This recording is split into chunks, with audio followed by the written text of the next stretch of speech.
Greetings, Jeffrey Baffle here. It's Thursday, the 21st of May, 2020. I represent HumbleBumble Chess Services. Talk about all things related to chess. My main focus is playing in tournaments. So if we ever get out of this stupid quarantine lockdown thing, that's going to be one of the first things I try to reestablish is to play in a chess tournament. In the person, go there and play, put your ideas on the line, test your skill. A lot of fun, really enjoy it. So one of the things that you have to decide on is how to prepare to bring everything you need to go to the tournament. So if it's a local tournament, you're going to be sleeping at home each night. That's going to be different than if you're traveling and staying overnight. What I find is that there are checklists that you can develop yourself. There's probably some canned ones out there, but I prefer to do my own. And I think everybody's so unique that a generic checklist probably is just not going to be useful to people. But this is as close to a template as I've been able to come up with. And as you can see, I've got eight things here. I guess I should put them like this. And then each one of those I can customize for that particular trip. Maybe one trip, I've got my first heading, and these are in no particular order, but my first heading is electronics. Maybe for one tournament, I'm going to want to bring my laptop, but for another tournament, I don't want to bring my laptop. Maybe I want to, like, if I had a Fitbit, I would want to take that with, or maybe I would say, hey, look, I'm going to be busy with the tournament. I'm going to leave my Fitbit at home. Some people want to take a tablet because it's smaller and more portable.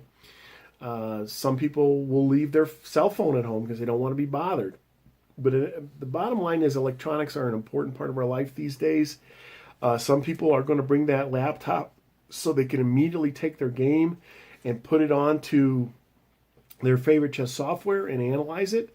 And then there's other things for electronics, like are you going to need charging cables? Are you going to need a wireless mouse? Are you going to need headsets, microphones, printer?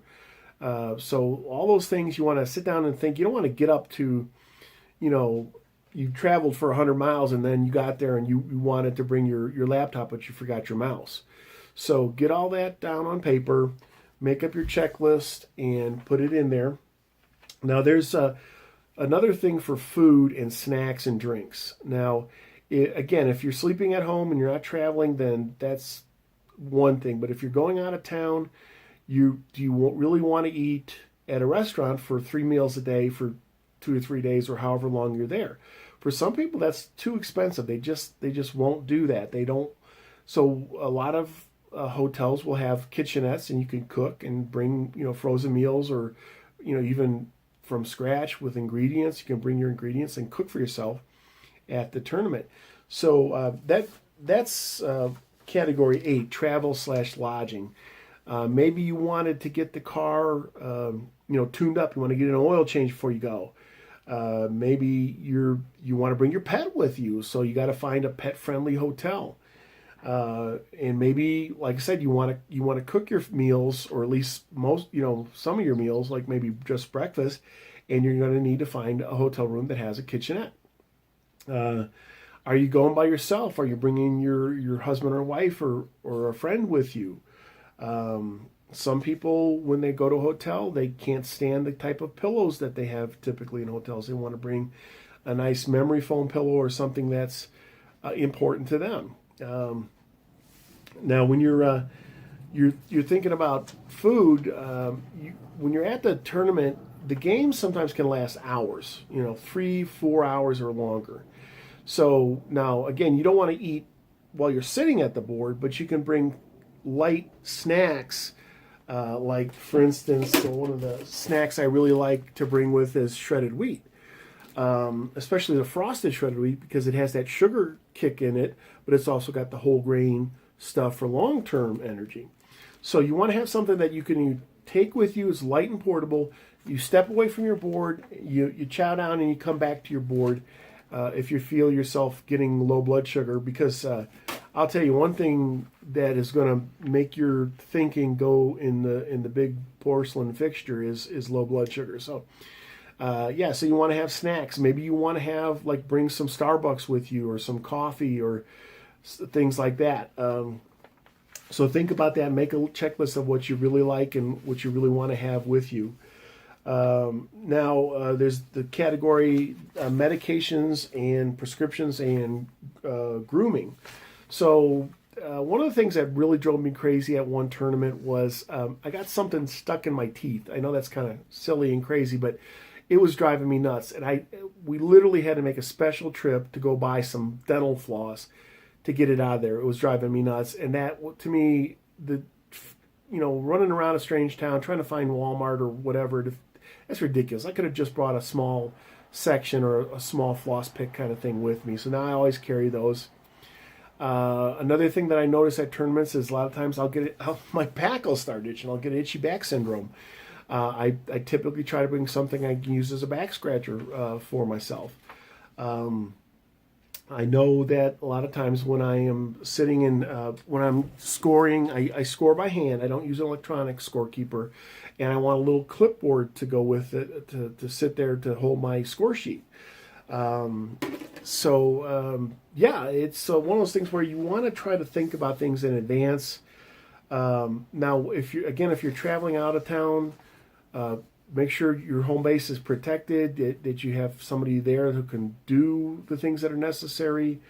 Let's see here, what else? If prescriptions is something that, if you have, like me, I have a couple mandatory prescriptions. I bring a small pill organizer with me. Maybe there's some, like, vitamins or, krill oil or something you want to bring for, caffeine pills or something like that you want to bring. You can put that in the pill organizer as well. If you're playing in a tournament that is a fast time limit tournament, maybe you're going to a blitz tournament, you don't want to bring your good set because you don't want it to get all banged up. You're not going to bring a heavy wood set to a blitz tournament or a rapid play tournament. Conversely, if you are bringing that beautiful wooden set to a nice slow time rated tournament, then make sure you bring your wooden board or whatever special board you have. I'm sure you don't use a roll-up board for a wooden set.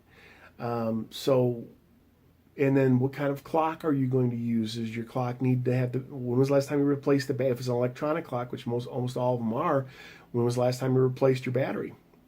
So there's a lot of things to think about, and I think the checklist approach is one way you can avoid forgetting things and increase your enjoyment and kind of clear away the things that are going to nag at you, so that you can focus on what's going to be the really hard part, but also the fun part, which is to play the best chess game that you can play at any given time, at any given tournament.